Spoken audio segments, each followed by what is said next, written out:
pessoal, bem-vindos ao canal Anytime TV. Curta, compartilhe e se inscreva no nosso canal. 8h10 da noite. 45 estudantes esperam para embarcar para Barcelona. É a recompensa por terem se saído bem na escola. Entre eles está Artur Ramatov, de 11 anos. No início do ano letivo, concordamos que se ele passasse com boas notas, poderia ir com o grupo. Quando cheguei do trabalho uma noite, ele veio me mostrar o boletim da escola dizendo: "Veja, papai, cumpri minha palavra." Ele me olhou com ar de dúvida e eu disse: "Ótimo, prometo que você vai."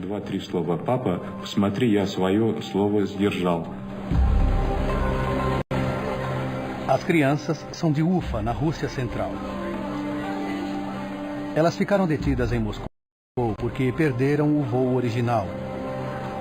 E um charter foi arranjado para levá-las à Espanha.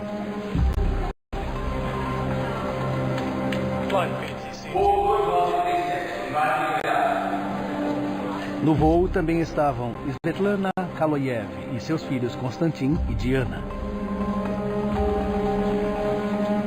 Eles vão visitar o pai, que está trabalhando na Espanha há 1 ano e meio. Falo com meus filhos ao telefone todos os dias, o que torna a minha estada mais fácil. Mas é duro não vê-los há tanto tempo.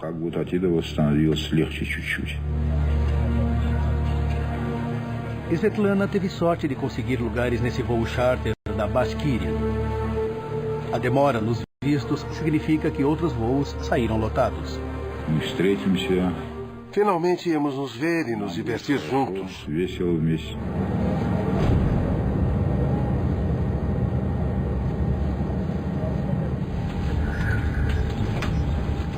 A tripulação completa as preparações finais.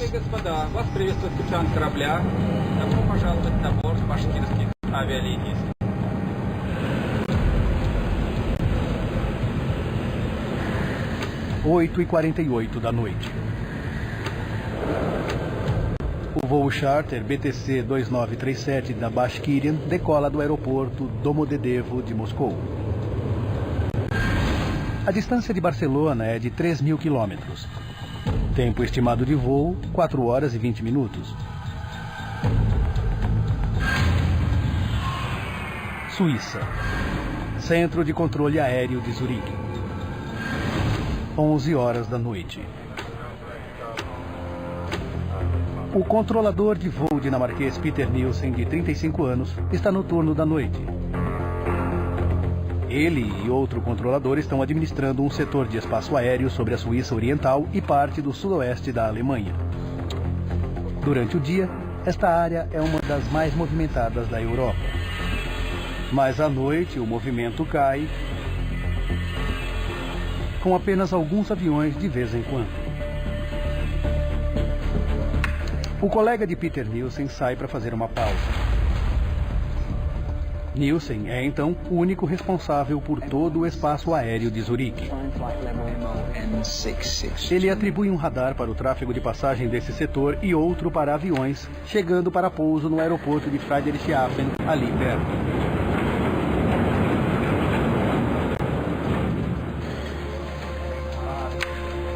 Mas não há pousos marcados para depois das 11. Então, Nielsen pode se concentrar no tráfego de passagem.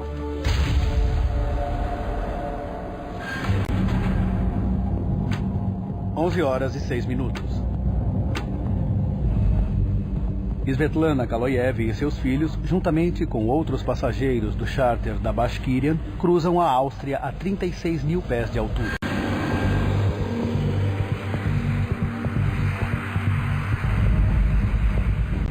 Sua chegada a Barcelona está prevista para dali a pouco mais de 2 horas. A 600 quilômetros de distância, um Boeing 757 da DHL decola de Bérgamo, na Itália. O seu destino é Bruxelas. O capitão e o copiloto são as únicas pessoas a bordo.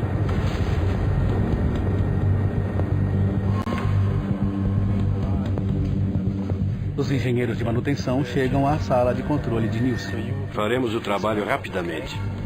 Eles vieram fazer a assistência técnica do radar principal.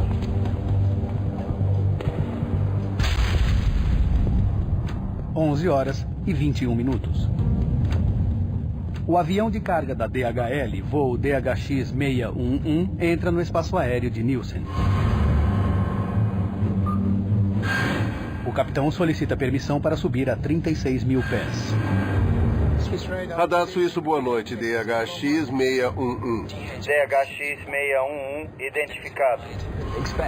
Subida total em 4 ou 5 minutos. Antes de autorizar a subida, Nielsen tem de regular o tráfego. Descer, voo 320. Os engenheiros de manutenção agora precisam trabalhar no sistema de telefones. Podem trabalhar rápido, obrigado. 11h25 da noite. Um voo inesperado se aproxima de Friedrichshafen. Nielsen tem de mudar as estações de radar. O Airbus está atrasado e o voo AEF 1135 está chegando para o pouso. Ele chama a torre de controle dos aeroportos para avisar.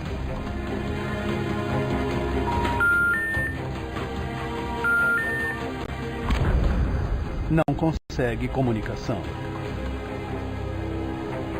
Mas ele ainda tem 10 minutos até pousar e, por isso, ele volta ao radar de tráfego de passagem. DHX-611. E dá ao avião de carga da DHL a autorização para subir a 36 mil pés. Subindo nível de voo 360.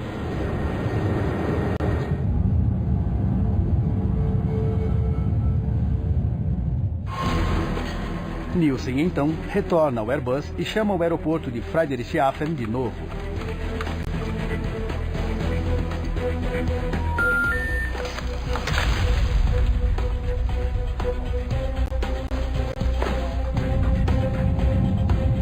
DTC 2937. O charter da Bashkirian chama ao se aproximar de seu setor. Estação chamando, repita. DTC 2937. Nível 360. Nível 360. Mas assim que Nielsen faz o reconhecimento, o Airbus o contata. AEF 1135 chegando. Aproximação final fixada para a pista ILS 20. No aguardo, chamo de volta. Nielsen chama Friedrichshafen uma terceira vez.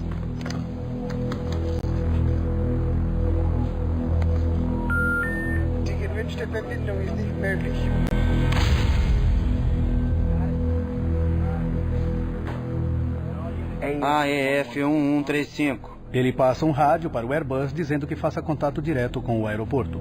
Perdi a conexão telefônica com Friedrichshafen. Pode fazer o favor de chamá-lo diretamente? Afirmativo. O avião da DHL agora sobrevoa a Suíça a 36 mil pés. De repente, o sistema on-board contra a colisão de tráfego TCAS emite um alerta.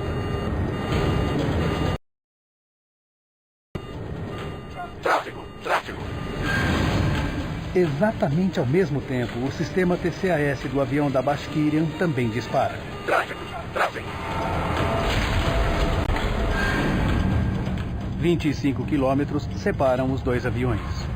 Eles estão voando na mesma altitude e se dirigindo ao mesmo ponto.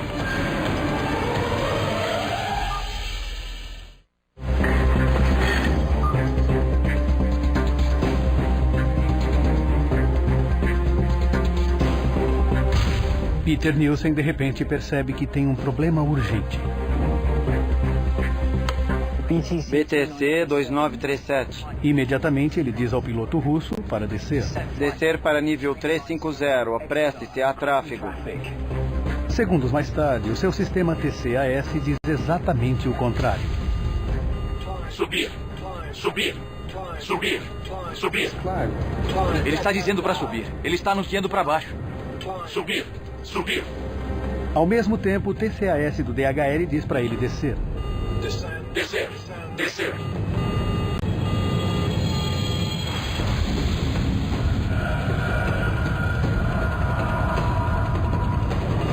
tripulação do Bashkirian não sabe a que comando obedecer. Subir. Subir. Nielsen repete suas instruções. Apresse descida para nível 350, BTC 2937.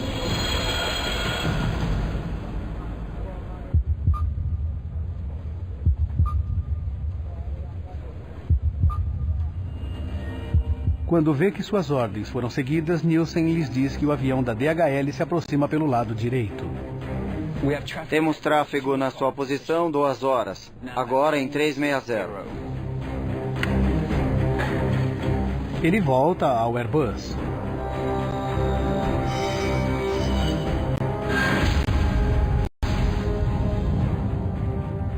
No charter da Bashkirian, a tripulação está procurando o avião da DHL. As duas aeronaves agora estão separadas por apenas 5 quilômetros. Ambas estão descendo, voando a 1.300 quilômetros por hora. Mais rápido que a velocidade do som. Está aqui! Descer! Descer rápido! Descer!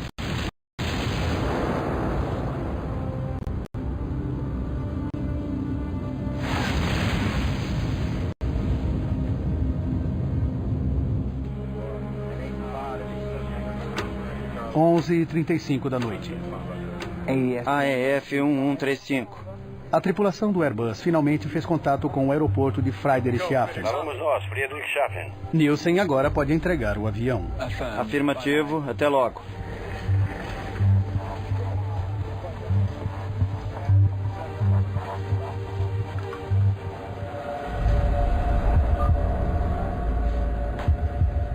BTC 2937. BTC 2937.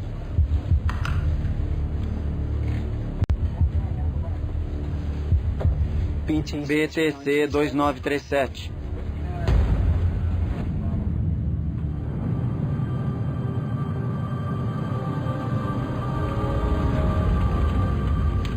Destroços em chamas caem do céu perto de Oberlingen, na Alemanha.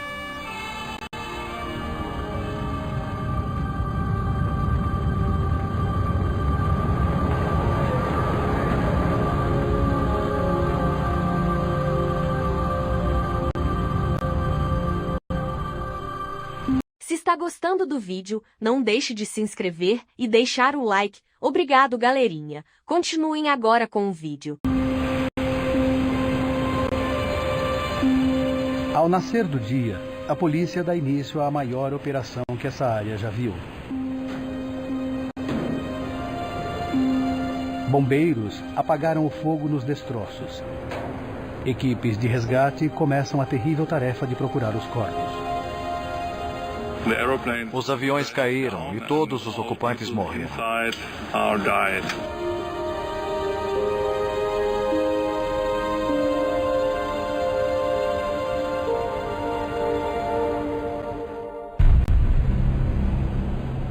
Nos dias seguintes, as famílias das vítimas chegam ao local do acidente. Entre eles, Zulfat Shamatov, pai de Arthur, de 11 anos. Foi um choque. Muitos pais desmaiaram quando vimos as asas e a cauda quebradas do avião. Ainda esperávamos que as crianças aparecessem correndo de algum lugar. Eu creio que todos os pais acreditavam em algum milagre. Vitaly Kaloyev vai de Barcelona para lá esperando que sua esposa e filhos não estivessem no voo.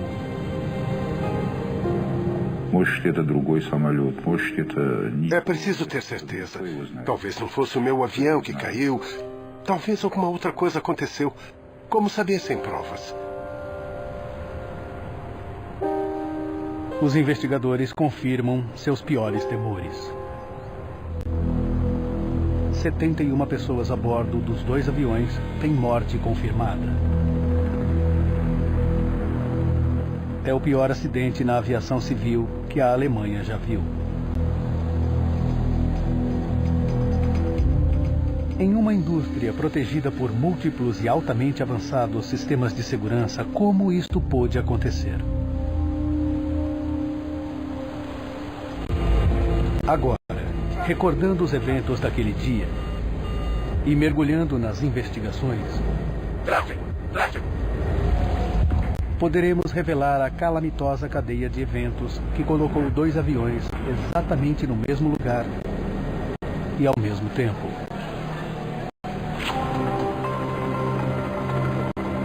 Investigadores da BFU, Bureau Federal de Investigações de Acidentes Aéreos da Alemanha, são chamados ao local. E Ace Friedman fica sendo encarregado pelo local do acidente. A investigação de um acidente aéreo é como uma investigação pericial, uma cena de crime. É preciso estabelecer os fatos.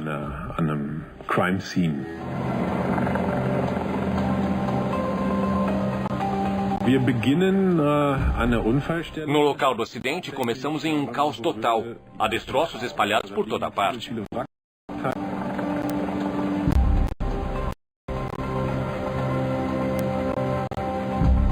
Friedman não presume nada.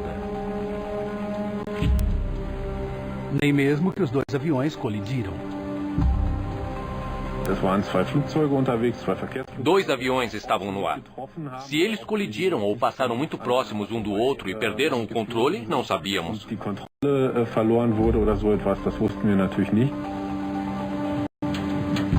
Sem as caixas pretas, Friedman precisa tentar descobrir o que aconteceu examinando os fragmentos dos destroços.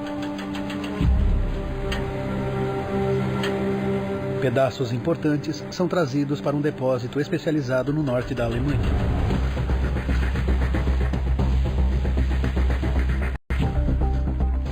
Para os olhos de Friedman, o metal retorcido logo conta uma história.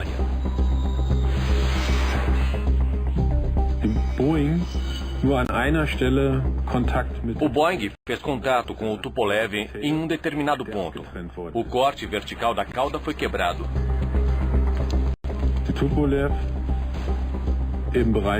O Tupolev foi danificado ao redor da asa esquerda e do lado esquerdo da fuselagem. Também havia evidência de uma colisão abaixo da asa direita. Os destroços revelam que o avião de carga da DHL e o charter da Bashkirian realmente colidiram em pleno ar. Agora sabemos o que aconteceu. A questão é, por que aconteceu? O que pode ter acontecido para eles se aproximarem tanto?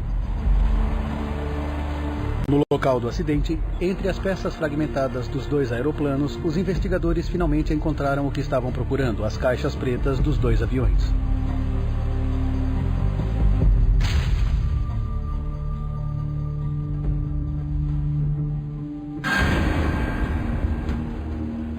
Foi muito importante para nós como investigadores de acidentes.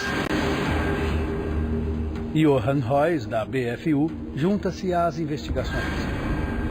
Seu trabalho é analisar o conteúdo das gravações. Os gravadores do cockpit nos ajudam a entender o que aconteceu ali. E como os pilotos tomaram suas decisões. Heuss começa examinando o TCAS, o sistema para evitar colisão de tráfego do piloto. Nossa primeira questão foi estabelecer se o TCAS tinha funcionado como se esperava, ou seja, da forma como havia sido projetada. O TCAS faz um mapa tridimensional em torno de uma aeronave usando sua altitude, velocidade e direção. Todos os aviões equipados com o TCAS transmitem constantemente essas informações entre si. Se os aviões se aproximam demais uns dos outros, o TCAS avisa os pilotos. E, se necessário, dá a eles o que chamam de Resolution Advisory, instruções de procedimento. Descer.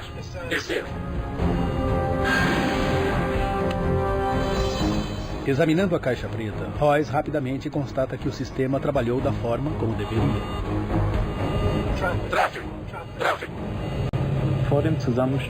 Antes da colisão, os dois sistemas TCAS geraram e exibiram um Resolution Advisory. O Tupolev russo foi instruído a subir e o Boeing da DHL a descer. Se as instruções tivessem sido seguidas, não teria havido uma colisão. Mas, enquanto o piloto do avião da DHL obedeceu ao TCAS, Descer. a tripulação russa não obedeceu. Subir.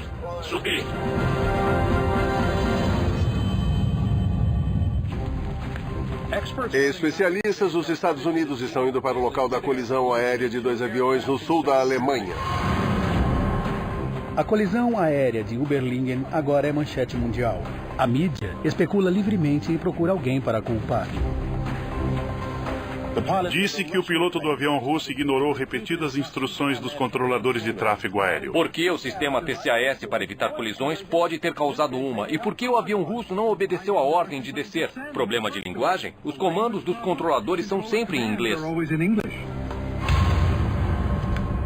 A gravação da caixa preta rapidamente eliminou uma teoria. Zurique, boa noite. BTC 2937, nível 360. Com a gravação do cockpit, pudemos constatar que a língua não foi um problema. A tripulação russa entendia inglês perfeitamente. Mas as gravações revelam um fato surpreendente. Subir. Ele diz para subir, mas está nos guiando para baixo. Vimos que havia uma instrução do controlador de tráfego aéreo. BTC 2937, descer para nível 350. E descobrimos que, ao mesmo tempo, ou imediatamente após, também houve um aviso do TCAS. Subir. Quase exatamente ao mesmo tempo, o piloto russo foi instruído a fazer duas coisas completamente diferentes. Descer para nível 350. Apresse-se. Agora a tripulação precisa tomar uma decisão rapidamente. O que farão a seguir? E descobrimos que a tripulação teve muita dificuldade para decidir. Mas deveria ter sido de imediato. Os dois aviões estavam sobrevoando a Alemanha e o regulamento europeu é firme ao declarar que o TCAS tem prioridade sobre os controladores de tráfego. Para mim não há explicação do porquê de algo assim acontecer.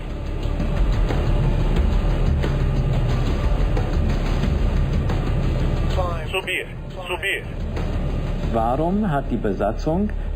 Por que a tripulação não usou o TCAS como deveria ser usado?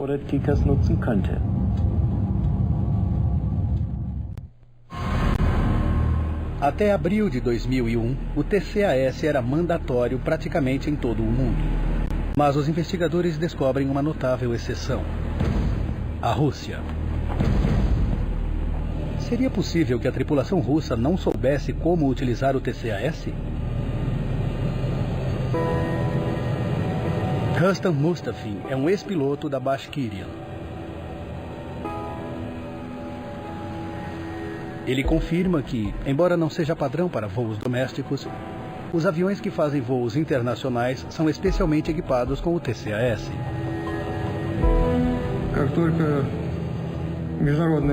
Assim que a exigência do TCAS foi introduzida, a escola de treinamento da Bashkirian Airlines garantiu que os nossos pilotos fossem treinados para usar o sistema.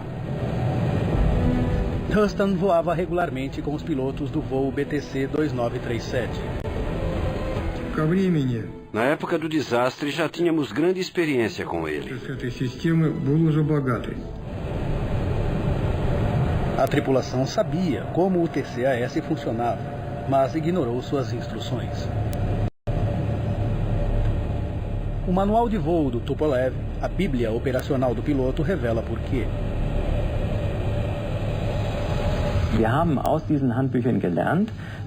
Nós aprendemos nesse manual que as ordens do controlador de tráfego aéreo sempre têm a prioridade. O manual de operações na época dizia que o comando do controlador de tráfego aéreo tinha precedência sobre o TCAS. No caso do sistema emitir um alerta, dizia que o controlador de tráfego aéreo tinha autoridade final. Contrariamente ao regulamento europeu, as tripulações russas eram treinadas a usar o TCAS apenas como um sistema de orientação e poderiam seguir as instruções do controlador se quisessem. Eles estavam usando as regras do TCAS, mas ao estilo russo. Eu teria feito exatamente o que eles fizeram. Teria obedecido ao comando do controlador.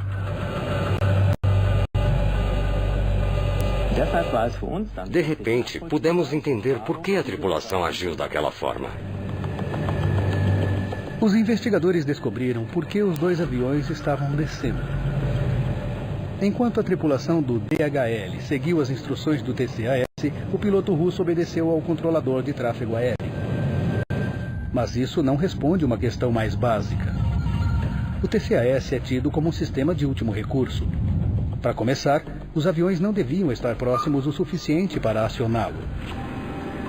Os investigadores voltaram então sua atenção para a sala de controle de tráfego aéreo.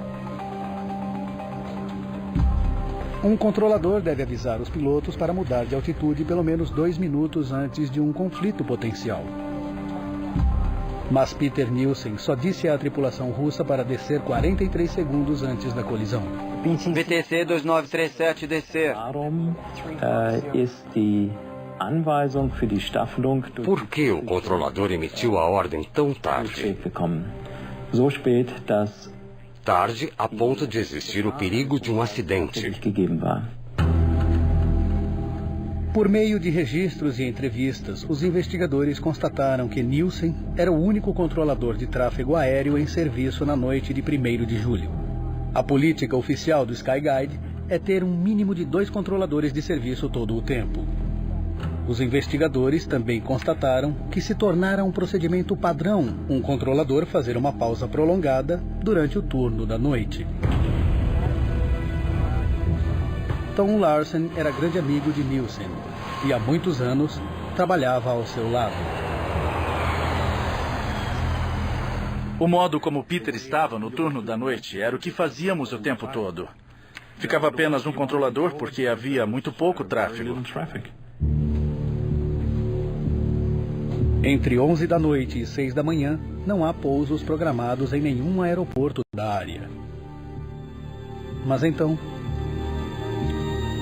cerca de 11h25 de 1º de julho de 2002, Nielsen é surpreendido com um pouso inesperado. Havia uma aproximação para o aeroporto de Friedrichshafen que tínhamos de coordenar. É muito incomum termos um avião vindo para Friedrichshafen àquela hora. Acho que o controlador ficou um pouco surpreso. Se está gostando do vídeo, não deixe de se inscrever e deixar o like. Obrigado, galerinha. Continuem agora com o vídeo. O regulamento esclarece que Nielsen deve contatar a torre de controle do aeroporto antes de trazer o avião atrasado para pouso. Isso deveria ser uma rotina. Bastava apertar um botão para o telefone conectar-se diretamente com a torre de Friedrichshafen. Mas os registros mostram que Nielsen não consegue essa ligação. Os investigadores constatam que, devido ao trabalho de manutenção, o sistema de telefonia de Nielsen estava no modo backup. Mesmo assim, o controlador deveria poder fazer a chamada com o apertar de um botão.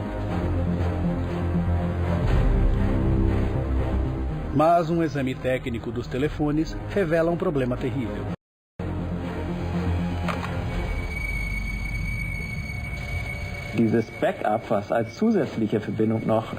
O backup que deveria estar ali como adicional não funcionou aquela noite. A comunicação telefônica não foi possível devido a um problema técnico. Nielsen tenta repetidamente chamar Friedrichshafen. Uma tarefa de rotina que de repente está tomando muito de seu tempo. Die gewünschte Verbindung ist nicht möglich. Ele estava mais ocupado do que estaria normalmente porque não tinha como fazer chamadas telefônicas. Teve de buscar soluções alternativas. Teve de procurar outras formas de se comunicar. Perdi minha conexão telefônica com Friedrichshafen. Você poderia ligar para eles, por favor? Preocupado com o Airbus atrasado, Nielsen ignora o tráfego de passagem. Foram 5 minutos concentrado naquele problema, desviando sua atenção do que estava acontecendo na tela do radar.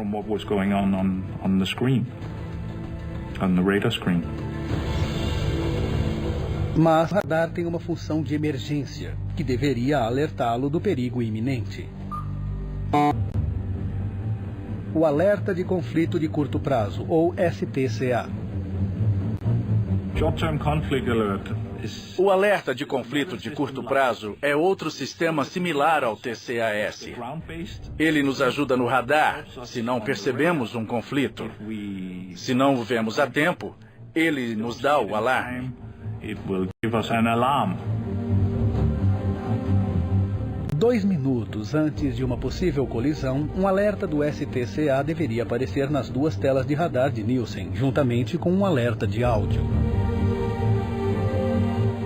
Isso é exatamente o que acontece a 180 quilômetros dali, em Karlsruhe, Alemanha.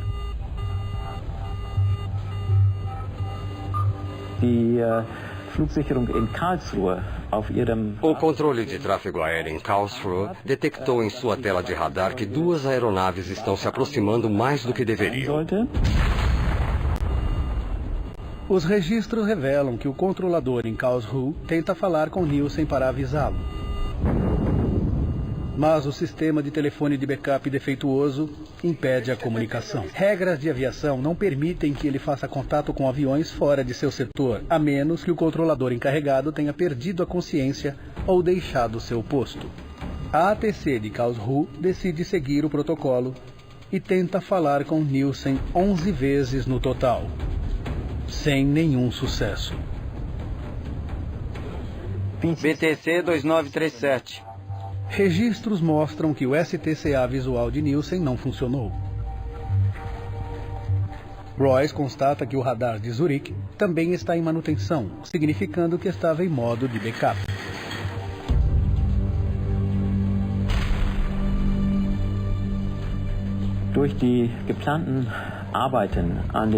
O trabalho de manutenção programado no sistema de radar significa que nem todas as funções que deveriam estar presentes na operação normal não estavam. No modo de backup existe uma característica de emergência em particular que Nielsen não tem: o alarme visual STCA. É a peça final do quebra-cabeça para explicar por que Nielsen só mandou o avião russo descer a apenas 43 segundos antes da colisão.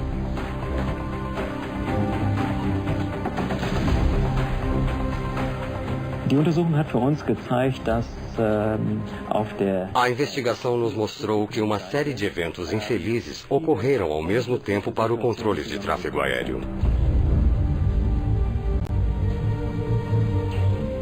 Se Nielsen tivesse ouvido o alarme STCA antes que o sistema TCAS a bordo do avião entrasse em ação, não teria havido conflito e o acidente teria sido evitado.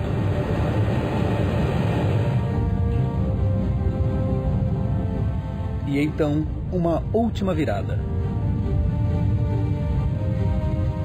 19 segundos antes da colisão, Peter Nielsen diz ao piloto russo que o avião da DHL está se aproximando pelo lado direito.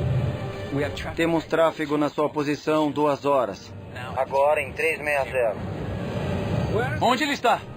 Na verdade, ele está se aproximando pela esquerda, posição 10 horas. A única explicação que os investigadores têm para esse erro é estresse. Não é certo que o piloto russo teria tido tempo de evitar a colisão, mesmo se tivesse visto o avião da DHL mais cedo. Está aqui, à esquerda. Mas os registros mostram que nos segundos finais, ele tentou.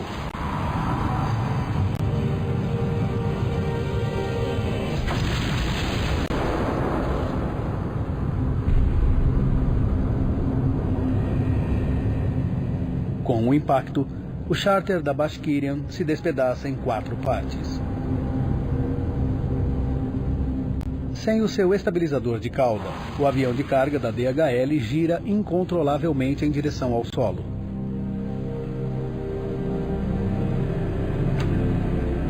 21 de fevereiro de 2004.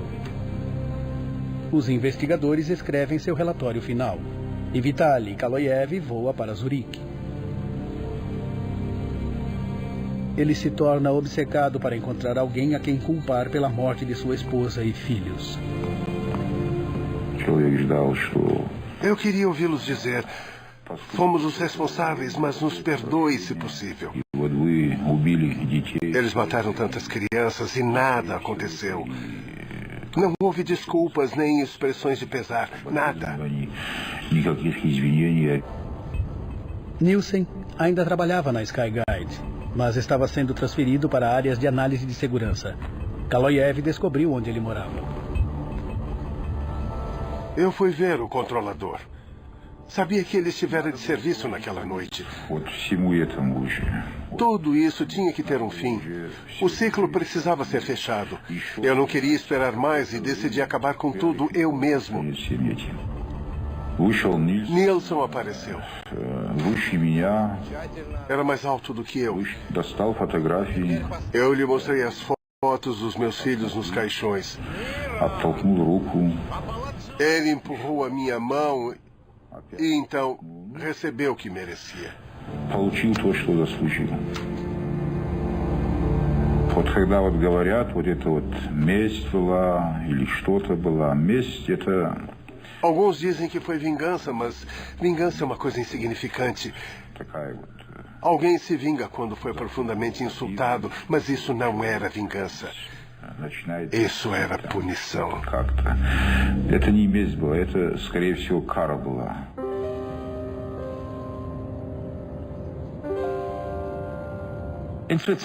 Na Suíça, um homem foi preso pela ligação com a morte de um controlador de tráfego aéreo que estivera de serviço quando 2 aviões colidiram há 2 anos. Caçado e esfaqueado até a morte na frente da família. Assassinado por causa de um erro fatal. Peter Nielsen tinha 36 anos de idade. Ele e a esposa tinham 3 filhos. Depois de sua prisão, Kaloyev foi para uma instituição psiquiátrica enquanto o tribunal decidia se ele era mentalmente capaz para ser julgado. Kaloyev foi condenado por assassinato premeditado e sentenciado a 8 anos em uma prisão suíça. Em novembro de 2007, ele foi libertado depois que um recurso determinou que ele tinha agido com menor responsabilidade por causa das mortes de sua esposa e 2 filhos. Vitaly Kaloyev não se arrepende de suas ações.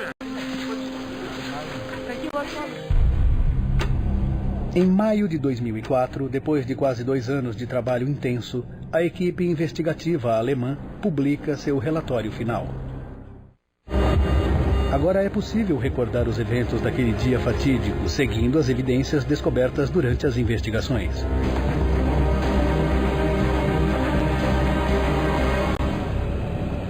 1º de julho de 2002, 8h48 da noite. 2 horas e 47 minutos para o desastre.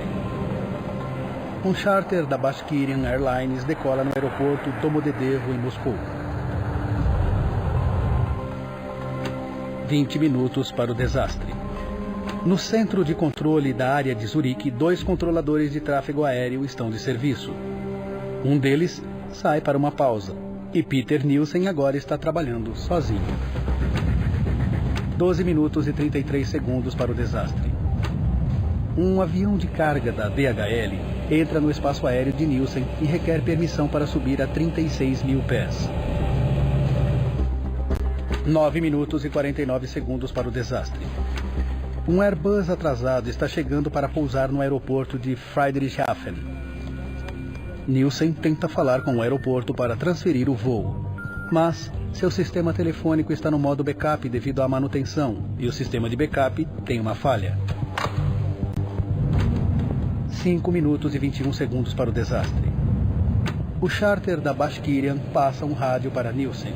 Está voando a 36 mil pés e prestes a entrar em seu espaço aéreo. VTC 2937. 2 minutos para o desastre. Os aviões da Bashkirian e do DHL estão agora na mesma altitude, menos de 44 quilômetros separados e aproximando-se um do outro mais rapidamente do que a velocidade do som. O alerta de conflito de curto prazo, ou STCA, deveria agora alertar Nielsen sobre a colisão iminente. Mas o seu radar também está em modo backup, por isso o STCA não está totalmente operacional. 45 segundos para o desastre. Nielsen finalmente nota que os dois aviões estão em rota de colisão. Ele imediatamente diz ao piloto russo para descer. Descer para nível 350. Segundos depois, os CAS soam em ambos os aviões pedindo ao piloto do DHL para descer. Descer. E a tripulação russa para subir. Diz para subir, mas está nos guiando para baixo. Nielsen não sabe que os pilotos dos dois aviões receberam avisos. Ele repete as instruções para o piloto russo. VTC 2937. Descer o nível. As instruções russas autorizam os pilotos a tomar suas próprias decisões nessas situações de conflito. Aqui ele segue o comando de Nielsen. Os dois aviões estão em descida. 20 segundos para o desastre.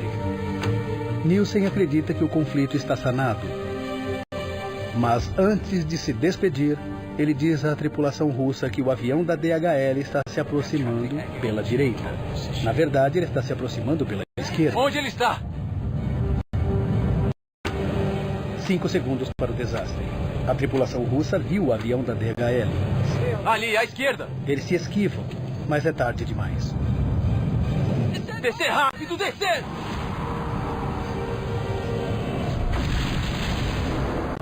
Às 11h35 da noite, os aviões colidem a 35 mil pés acima da cidade de Überlingen, na Alemanha.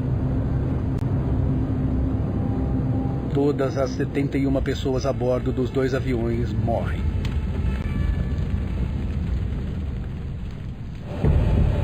O relatório investigativo alemão concluiu que Peter Nielsen e o piloto russo cometeram erros graves. Mas a causa básica do acidente foi negligência por parte do Skyguide. Em maio de 2004, imediatamente após a publicação do relatório da BFU, em uma coletiva de imprensa em Zurique, o presidente da Skyguide, Alain Rossier, apresenta desculpas formais. Nós também cometemos erros e lamentamos profundamente. É nossa responsabilidade, como citado no relatório de investigações alemão. E pedimos perdão às famílias das vítimas.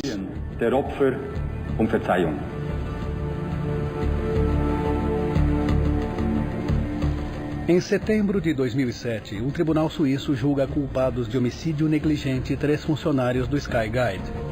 3 gerentes que deram suporte à política do controlador único receberam 1 ano de sentença. O líder do projeto, supervisionando o trabalho de manutenção na noite da colisão, recebeu uma multa de 13.500 francos suíços, algo em torno de 11 mil dólares. Seguindo recomendações da equipe investigativa alemã, a Skyguide implementa uma série de mudanças em procedimentos. Eles agora exigem 2 controladores em serviço mesmo durante o tranquilo turno da noite. Ninguém jamais se verá na posição de Peter Nielsen novamente. Os investigadores também recomendam que os regulamentos das TCAS regionais e internacionais sejam padronizados juntamente com os manuais de operação das aeronaves. O TCAS deve ter prioridade única sobre o controle de tráfego aéreo. Ninguém tem 100% de certeza de que esse tipo de evento jamais se repetirá, mas estamos confiantes em podermos dar uma contribuição importante para evitar a repetição de um fato como esse. Versão Marshmallow São Paulo.